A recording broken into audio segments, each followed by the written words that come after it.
Masa itu apa dia? Masjid Kota Ternate itu apa Namanya?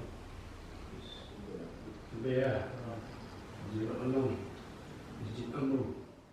Yang kita maksud dengan Imam Hafiz di dalam program pembinaan Imam Hafiz pada tahun 2022 adalah para imam-imam yang sudah pernah menghafal Al-Quran, baik menyelesaikan 30 juz ataupun mungkin tidak sempat selesai.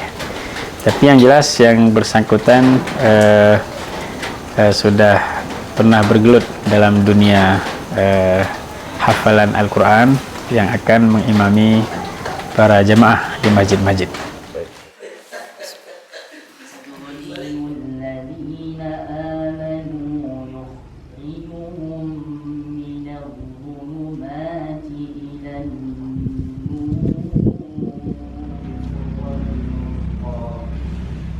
Bismillahirrahmanirrahim. Di program Imam Hafiz tahun ini adalah yang kedua kalinya dilaksanakan di Kabupaten Gailuas. Mungkin secara ringkas kami gambarkan dulu ya, bahwa untuk Imam Hafiz tahun ini kita tersebar di 10 kecamatan, kemudian 57 kampung ya, 57 kampung, dan masjid atau musola yang kita masuki program ini dengan Imam Hafiz adalah sejumlah 78 masjid atau musola yang kita tugaskan di sini 39 orang Imam Hafiz. Jadi target kita dari pemerintah Kabupaten Gailuas adalah sesuai dengan visi misi tentunya untuk mewujudkan Gailuas yang Islami, mandiri dan sejahtera, juga terkait dengan bidang tugas kami di syariat Islam, itu bagaimana kita melaksanakan syariat Islam secara kafah di Kabupaten Gailuas. Jadi salah satu program yang kita turunkan dari hal tersebut yaitu pembinaan Imam Hafiz Kabupaten Gailuas. Jadi target kita dengan adanya Imam Hafiz ini yang kita tempatkan di masjid-masjid di kampung-kampung yang kita sampaikan tadi. Secara umum mungkin kami sampaikan targetnya adalah bagaimana agar nanti semua masyarakat kita bisa mengamalkan agama di tengah-tengah masyarakat. Mungkin di antara rinciannya adalah bagaimana nanti insya Allah dengan adanya program ini masyarakat akan termotivasi. Nah, dengan kita tempatkan di sana imam yang bacaannya lebih bagus mungkin dari imam yang ada selama ini, masyarakat lebih termotivasi untuk memasukkan anaknya mungkin tambahan dari pendidikan formalnya ke pesantren-pesantren. Itu yang kita harapkan. Kemudian juga nanti ada semacam motivasi juga untuk masyarakat bagaimana mereka dengan masuknya Imam Hafiz di kampung mereka itu yang juga kita amanahkan untuk memberikan pengajian-pengajian, masyarakat menjadi lebih bersemangat, termotivasi untuk belajar bersama Imam Hafiz itu, apakah dia mungkin belajar Al-Quran, tajwid, belajar fikih dan sebagainya. Jadi secara umum kita memotivasi masyarakat bagaimana agar mereka lebih semangat lagi mengamalkan agama. Itu deh. Jadi Imam Hafiz keberadaannya diharapkan mampu memompa semangat masyarakat, terkhusus umat Islam, untuk memakmurkan masjid. Jadi Allah Subhanahu wa taala berfirman dalam surah At-Taubah ayat yang ke-18, A'udzu billahi minasyaitonir rajim. Innama ya'muru masajidallahi man amana billahi wal yawmil akhir wa aqamas shalah wa ataz zakah wa lam yakhsha illallah fa'asa ulaika ay yakunu minal muhtadin.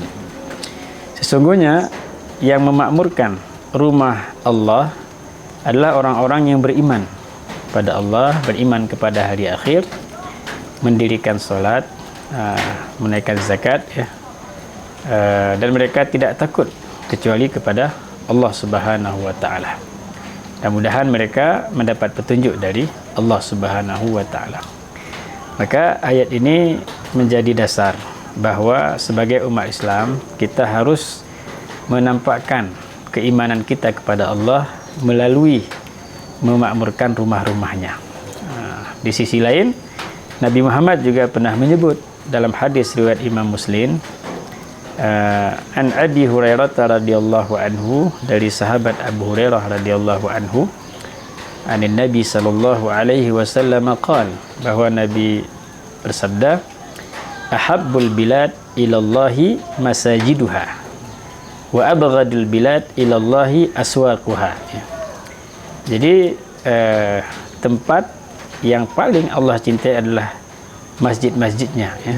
Jadi negeri ya, tempat-tempat yang ada dalam satu negeri yang paling Allah cintai adalah masjid-masjidnya, dan yang paling Allah benci adalah pasar-pasarnya. Ya. Jadi artinya di sini kita harus melakukan pembinaan untuk memakmurkan masjid. Ya, salah satu dasarnya adalah alasannya dengan melakukan pembinaan imam hafiz, dikirim ke masjid-masjid. Dengan adanya imam yang baik, tentu jamaah juga akan banyak ya, sehingga masjid dapat dimakmurkan. Sementara secara legalitas di Kabupaten Giai Luas, kita di era pemerintahan Bapak Bupati, Pak Amru, Bapak Syed Sani itu kan mengusung Islami, Mandiri, dan Sejahtera. Ya. Salah satu dari indikator Islami itu adalah terbinanya 1000 hafiz, ya, 1000 hafiz. Maka melalui komunikasi kami dengan legislatif, ya, eksekutif dengan legislatif, harus ditindaklanjuti. Di sidang-sidang itu dipertanyakan, ya, setelah dibina 1000 hafiz itu mau dikemanakan.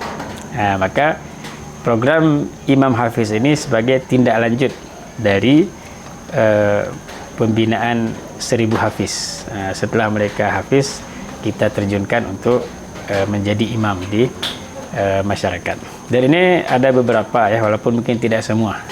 Ada beberapa para imam hafiz kita memang santri-santri yang kita bina melalui beasiswa.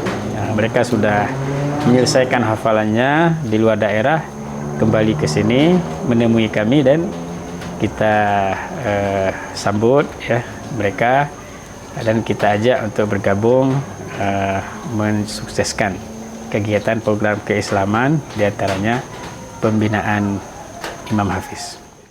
Tentu untuk memilih imam itu tidak mudah ya, karena imam itu kan identik dengan ikutan ya. Andaikan yang kita ikuti orang yang tidak punya kapasitas ya, keilmuan yang bagus, maka mungkin tidak akan tidak yakin ya. Kalau tidak yakin, mungkin akan setengah hati. Maka kami dari Dinas Syariah Islam mengambil kriteria yang akan menjadi imam hafiz adalah para calon-calon imam hafiz yang sudah memiliki hafalan Al-Quran. Kalau sebelumnya pernah kita sarankan ya minimal 5 juz lah ya. Untuk tahun ini kita mengusung kalau bisa lebih dari situ ya, walaupun mungkin sebagian dalam proses untuk memutkinkan hafalannya. Karena salah satu metode untuk menguatkan hafalan adalah ya menjadi imam. Ketika dia menjadi imam, persiapannya akan lebih baik. Maka ada 3 penilaian untuk tahun ini. Yang pertama, dari segi hafalan Al-Qur'annya, tentu tidak terlepas dari tajwid, fasahah, kemudian juga kelancaran hafalan. Itu kita sudah meminta kepada tim seleksi untuk menilai hal ini. Kemudian untuk selanjutnya adalah wawasan fikih ya. Karena terkait dengan fikih juga penting. Ketika yang bersangkutan menjadi imam, maka dia akan menjadi narasumber lah, ataupun ketika ada masalah akan bertanya kepada imam. Maka wawasan fikih yang kita pertanyakan kepada para calon imam hafiz sebelumnya adalah terkait dengan masalah-masalah yang sifatnya praktis di lapangan ya. Misalnya masalah-masalah khilafiyah ya, mereka harus punya wawasan, sehingga tidak hanya nanti menyampaikan satu pendapat sehingga menimbulkan huru-hara misalnya kan. Jadi kalau ada beberapa pendapat ya disampaikan semuanya, walaupun mungkin setiap orang punya prinsip dia pegang yang mana. Itu masalah fikih. Kemudian juga yang ketiga yang kita seleksi adalah wawasan kesyariat Islaman. Ini lebih kepada perhatiannya terhadap perkembangan Islam di gaya luas. Jadi kira-kira apa masalah umat Islam hari ini? Misalnya masjid-masjid banyak yang kosong, ya. Ataupun anak-anak muda lebih banyak di kafe misalnya kan, dibandingkan di tempat ibadah. Itu apa masalahnya? Dan apa komitmennya? Makanya selain menjadi imam, kita juga minta para imam hafiz itu bisa memberikan pencerahan kepada masyarakat. Tentu pencerahan ini akan berdampak positif. Mereka akan dekat dengan masjid, merangkul ke masyarakat untuk memakmurkan rumah Allah, dan juga kita harapkan mereka dengan penyampaian tausiah, ceramah, bisa berkomunikasi aktif, ya. Artinya di masyarakat itu mereka bergaul dengan masyarakat. Karena kita belajar dari pengalaman sebelumnya, seperti tahun 2018, ya, itu ada beberapa imam dari luar yang ditempatkan di beberapa masjid yang ada di luas, tapi sebagian karena mungkin kurang komunikasi sehingga ada kesalahpahaman. Mungkin seperti itu. Untuk menjadi imam, memang pada zaman dahulu itu artinya mereka kalau jadi imam itu mereka enggan, ya, karena imam itu kan punya amanah yang harus mengemban makmumnya kan. Sehingga untuk menjadi muazzin mereka berlomba-lomba untuk menjadi imam, ya yang terbaik di antara mereka. Maka dulu pemimpin itu selain pemimpin negara sekaligus menjadi imam. Berarti mereka dia yang terbaik yang menjadi panutan, ya. Kalau di dalam hadis itu disebut yang jadi imam itu aqra'uhum, ya, yang paling bagus Qur'annya. Tapi para ulama menjelaskan lagi bukan hanya sekedar hafalan, tetapi pemahamannya juga masuk di sini. Kombinasi antara kemampuan untuk menghafal Quran, menjaga Al-Quran, dan juga kemampuan untuk memahami fikih dengan baik. Jadi artinya yang menjadi imam itu adalah yang bagus Al-Qurannya, bagus bacaannya, dan juga bagus pemahaman fikihnya, dan juga dia bisa menjadi teladan di tengah-tengah masyarakat.